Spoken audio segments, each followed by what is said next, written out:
جیسے خالی پن اس کے اندر اتر گیا تھا۔ اب کیا ہوگا لاج آپی، آپ پلیز ہشم بھیا کو فون کر کے بلائیے۔ سنبر خوف زدہ ہو کر بولی، تایا ابو میرے سب کچھ ہے، وہ جو بھی فیصلہ کریں گے وہ فیصلہ میرا ہی ہوگا، اب تم لوگ جاؤ، مجھے نماز پڑھنی ہے۔ وہ یہ کہہ کر وضو کرنے کی غرض سے باتھ روم کی جانب اٹھی تو دونوں ایک دوسرے کے بے بسی سے دیکھ کر رہ گئے۔ اب کسی سے میرا حساب ہے نہیں، میری آنکھوں میں کوئی خواب نہیں، خون کے گھونٹ پی رہا ہوں میں، یہ میرا خون ہے شراب نہیں، میں شرابی ہوں، میری آس نہ چھین، تو میری آس ہے شراب نہیں۔ کتاب پڑھتے پڑھتے اسے ہلکی سی غنودگی آئی تو وہ سینے پر کتاب رکھ کر آنکھیں موندے ریلیکس انداز میں بیٹھی ہی تھی کہ اچانک تو طوفان کی طرح اس کے سر پر آن پہنچا۔ تم جس بات کی سپنے دیکھ رہی ہو نا، وہ کبھی بھی شرمندہ تعبیر نہیں ہوگی۔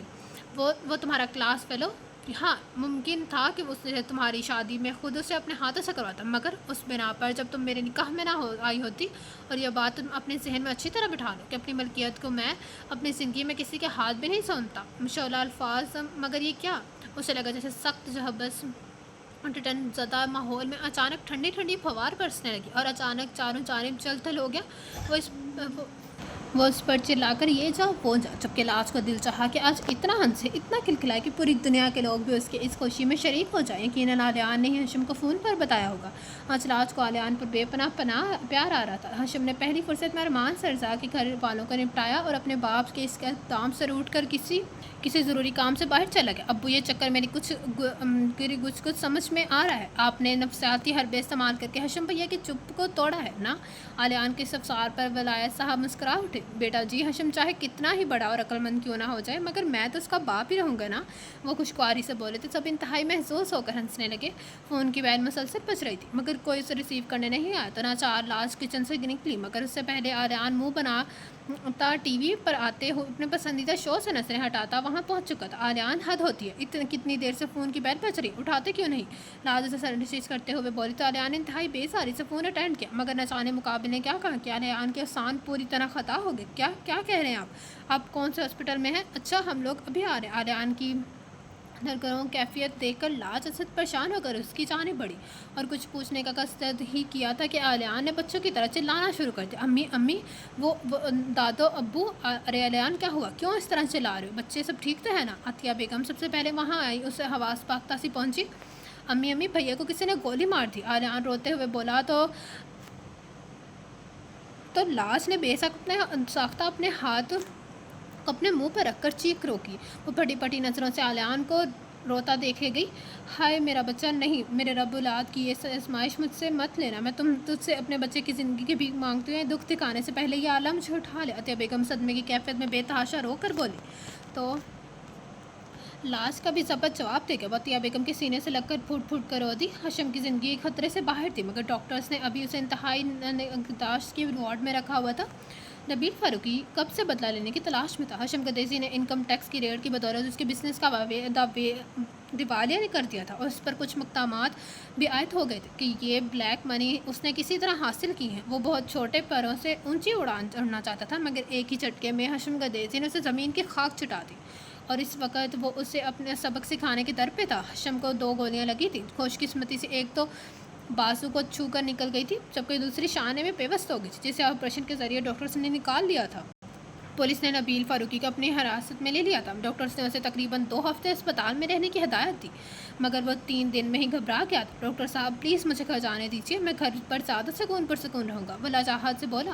نو ینگ مین، کم از کم یہاں تمہیں 10 دن تو رہنا ہی ہوگا، وہ قطعیت سے بولے تو ہشم نے انتہائی بے بس و امداد طلب نگاہوں سے علیان کو دیکھا تو اسے ہنسی آ گئی۔ ارے بھیا رہ لے آرام سے، اس ایسے موقع بار بار نہیں مل آتے، دیکھیے ہر آدھے گھنٹے بعد کتنی خوبصورت پریاں، میرا مطلب ہے کہ عطیہ بیگم کو گھورتا دیکھ کر گڑبڑا گیا۔ ہشم تم ضد مت کرو، ڈاکٹر صاحب تمہارے بھلے کے لیے کہہ رہے ہیں، اور علیان تم جا کر دیکھو لاج اور سہرش کہاں غائب ہیں، وہ نیچے لان میں گئی تھی۔ عطیہ بیگم کے آخری جملے پر ہشم جی جان سے لگ اٹھا۔ میں یہاں پٹیوں میں جکڑا پڑا ہوں اور انہیں سیر سپاٹے سوز رہے، وہ دل میں بولا۔ جب سے ہشم کو ہوش آیا تھا وہ ایک بار بھی اس کے سامنے نہیں آئی تھی، وہ اس بات کو ہشم نے بہت شدت سے محسوس کیا تھا۔ عطیہ بیگم علیان کو بیچنے ہی واری تھی کہ دونوں مسکراتی ہیں دروازہ کھول کر اندر داخل ہوئی۔ لڑکے تم دونوں ذرا ہشم کے پاس رہو، میں تھوڑی دیر کے لیے علیان کے ساتھ گھر جا رہی ہوں۔ مگر بڑی امی مجھے تو گھر جانا تھا، فرقان کو فلو ہو گیا ہے، سہرش جلدی سے بولی اور ساتھ ہی آنکھوں کے اشارے سے عطیہ بیگم کو اشارہ بھی کیا جسے وہ فوراً سمجھ گئی۔ تو میں یہاں اکیلی رہوں گی، لاج میں نے منا کر بولی تو ہشم نے ایک ٹیڑھی نگاہ اس پر ڈالی۔